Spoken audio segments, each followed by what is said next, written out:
बात यहाँ तक पहुँच गई है कि अर्णोराज के पुत्र सोमेश्वर को राजगद्दी मिलती है, क्योंकि पृथ्वीराज द्वितीय निसंतान मृत्यु हो गई थी और निसंतान मृत्यु होने के बाद में उसका कोई उत्तराधिकारी नहीं रहता है पृथ्वीराज द्वितीय का, तो अर्णोराज का पुत्र जो सोमेश्वर है उसको वहाँ का शासक बनाया जाता है।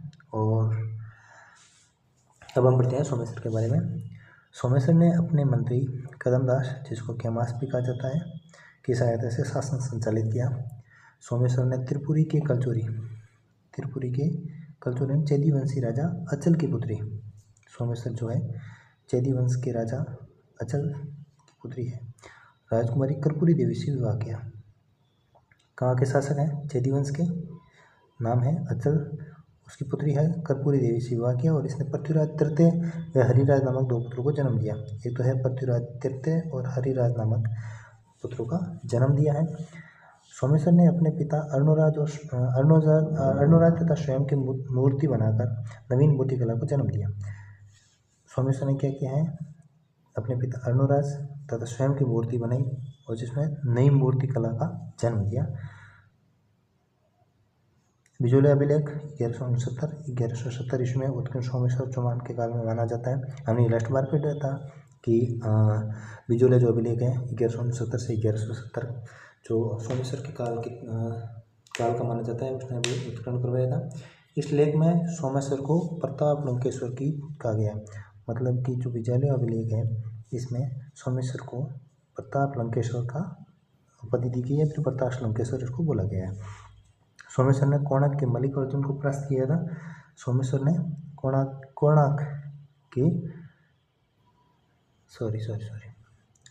सोमेश्वर ने कोकण मल्लिकार्जुन को परास्त किया था।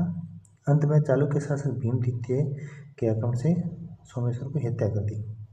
जो भीम द्वितीय था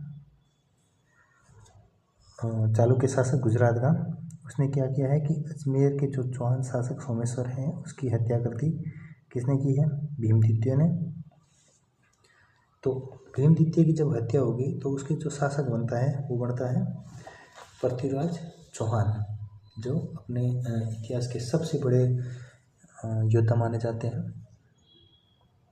चौहान वंश के शक्तिशाली शासकों में से एक पृथ्वीराज चौहान तरते हैं, जो 11 साल की उम्र में अजमेर के शासक बन जाते हैं। 1177 से 1192 इनका शासनकाल रहता है और इनकी माता का नाम कर्पूरी देवी था, जो इनके अल्पवयस्क आयु होने की वजह से या फिर छोटे कम आयु के होने की वजह से इनकी माता जो कर्पूरी देवी है इनकी शिक्षा बनती है, उनके द्वारा यह शासन चलाती है।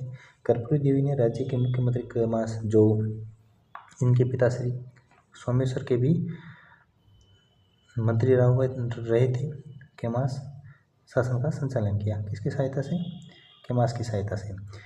कैमास दाहिमा राजपूत था, जिसने पद्म प्रभु और जिनपति सूरी शास्त्र की अध्यक्षता भी की थी। जिनपति सूरी और पद्म प्रभु के शास्त्र की अध्यक्षता भी की थी। कर्पूरी देवी ने भुवनमल या फिर भुवन कमल को सेनाध्यक्ष बनाया था। ये दो नाम याद रख लेना। कर्पूरी देवी ने भुवनमल और भुवन कमल को सेनाध्यक्ष बनाया था। फिर इसके बाद में हम आगे देखते हैं कि पृथ्वीराज एक वर्ष बाद 1177 में, ये 77 में तो 1177 में शासक बनता है 11 वर्ष की उम्र में, और 1178 में मतलब कि 12 वर्ष की उम्र में ये अपने शासन को अपने हाथ में ले लेता है, या फिर जो इसका संरक्षण प्रदान किया हुआ था कि उसकी माताश्री और कैमास की सहायता से जो ये अधिकार शासन चला रहा था, उस शासन को अपने अधिकार में लेकर खुद राजकार्य करने लगता है। प्रताप सिंह पृथ्वीराज को विश्वस्त अधिकारी था, मतलब जो ये पृथ्वीराज तृतीय का एक बहुत ही भरोसेमंद जिसको कहा जाता है वो प्रताप सिंह था। पृथ्वीराज के समय उसके संबंधी नागार्जुन ने विद्रोह कर गुड़ गांव पर अधिकार कर लिया, जिसे पृथ्वीराज ने मेहनती सेना ने दबाया था। पृथ्वीराज तथा महोबा के परमार्थी देव चंदेल के मध्य तुमुल का युद्ध हुआ, जिसे महोबा का युद्ध भी कहा जाता है। किसकिन के मध्य हुआ था? पृथ्वीराज तथा महोबा के परमादित्य चंदेल के मध्य। जो चंदेल राज से उनसे तुमुल का युद्ध महोबा का युद्ध भी कहा जाता है। 1182 में पृथ्वीराज ने महोबा के चंदेल शासक परमादित्य को पराजित किया। कब किया इसको? 1182 में। 1182 में पृथ्वीराज ने महोबा के चंदेल शासक परमादित्य को पराजित किया।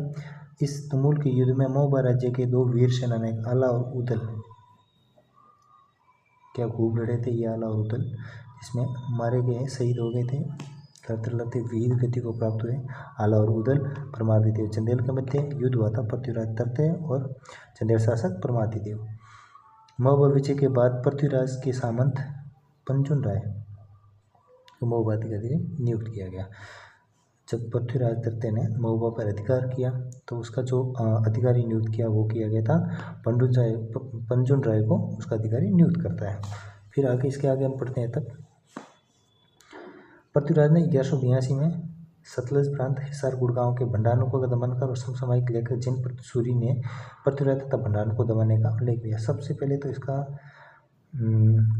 जो आक्रमण करता है वो परमादित्य चंदेल राज्यों के साथ में वहाँ पे युद्ध होता है। उसके बाद में ये करता है भंडारकों का दमन करता है।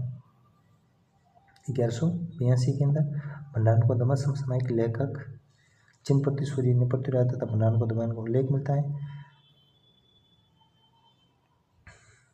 पृथ्वीराज का चालुक्य शासक भीमदेव द्वितीय से भी संघर्ष हुआ। पृथ्वीराज रासो के अनुसार इसके मध्य संघर्ष का कारण आबू के परमार नरेश की पुत्री इच्छनी से पृथ्वीराज चौहान का विवाह होना है। अब भीमदेव द्वितीय ने भी ये काम किया था। लास्ट पर इसके पिता श्री जो सोमेश्वर थे उनकी हत्या कर दी थी।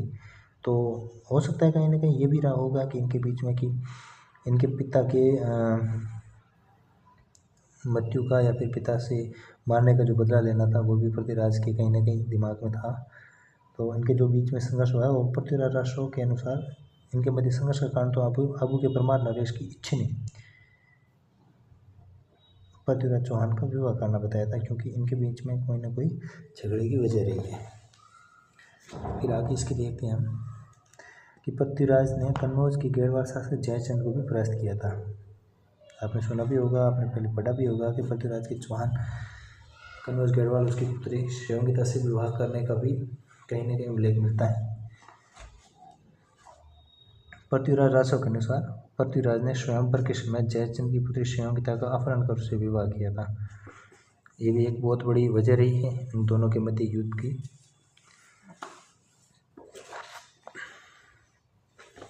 फिर इसके आगे हम देखने गजनी राज्य पर तुर्क शासक गियासुद्दीन गोरी का अधिकार था। इसने अपने भाई शहाबुद्दीन मोहम्मद गोरी को गजनी का गवर्नर नियुक्त किया।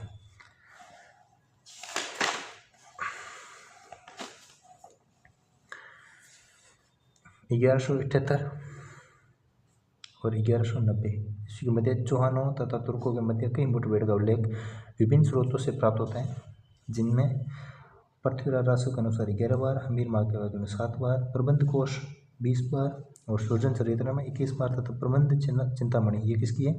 मेरुतुंग की 23 बार पृथ्वीराज चौहान को विजेता बताया गया। इतिहास में मान्यता केवल तराइन के मैदान में वे दो युद्धों को ही है। 1191 में मोहम्मद गोरी ने तबर हिंद यानी सरिंद किले को विजित कर काजी गियासुद्दीन को सौंपा और स्वयं करनाल जिले से तराइन के मैदान में पहुंच गया। पृथ्वीराज चौहान व मोहम्मद गोरी के मध्य तराइन के प्रथम युद्ध में मोहम्मद गोरी की पराजय हुई थी और अपने पृथ्वीराज चौहान जीत गए थे। लेकिन पृथ्वीराज ने तराइन के प्रथम युद्ध के बाद तबर हिंद पर अपना अधिकार स्थापित कर लिया। तराइन के द्वितीय 1192 में पृथ्वीराज चौहान की पराजय हुई तथा सिरसा के निकट उसे तुर्क सेना ने पकड़ लिया। इस युद्ध में पृथ्वीराज का मंत्री सोमेश्वर शत्रुदल से मिल गया।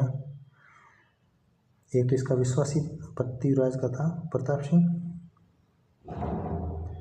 और इसका एक और मंत्री था सोमेश्वर, जो शत्रुदल से मिल गया था।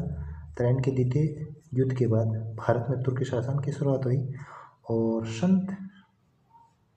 सूफी संत ख्वाजा मोहिउद्दीन चिश्ती मोहम्मद गोरी के साथ भारत आए थे 1192 में। कई बार ये प्रश्न पूछा जाता है कि ख्वाजा मोहिउद्दीन चिश्ती किस समय भारत आए थे, या फिर उस समय दिल्ली के शासक, या फिर चौहानों का शासक कौन था, अजमेर के चौहान का शासक कौन था और किसके साथ आए थे। फिर उसके बाद में पृथ्वीराज एक उपाधि धारण की थी, दलपुंगल की उपाधि धारण की थी। इनके दरबार में जयानक, पृथ्वीभट्ट, बागेश्वर, चंद्रप्रदाय, विद्यापति गौड़, विश्वरूप, जनार्दन आदि विद्वान हुआ करते थे। पृथ्वीराज तृतीय के दरबारी जयानक ने पृथ्वीराज विजय तथा चंद्रप्रदाय ने पृथ्वीराज रासो ग्रंथ लिखा। और पृथ्वीराज रासो को पूर्ण करने का जो कार्य किया था वो जलन ने किया था। पृथ्वीराज तृतीय ने दिल्ली के पिथौरागढ़ किले का निर्माण करवाया था।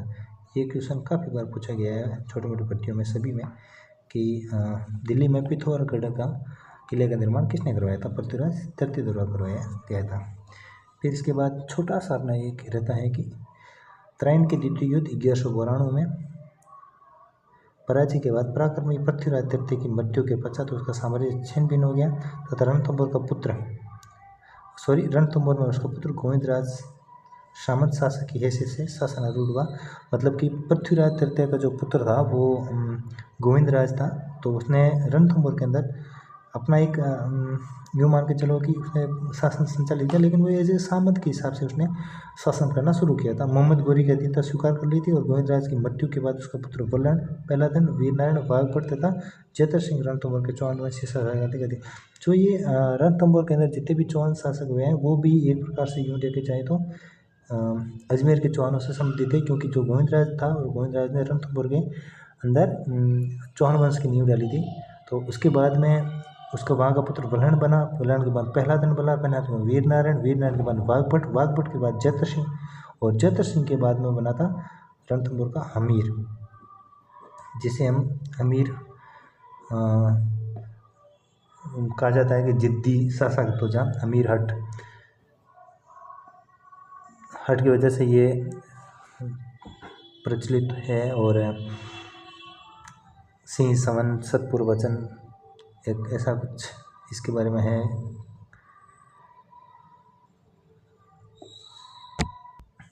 तो आज का हमारे ये अजमेर चौहान वंश पूरा हुआ। आगे हम पढ़ेंगे गुर्जार प्रत्यार। तो आपको अच्छा लगे तो थोड़ा सपोर्ट कीजिएगा।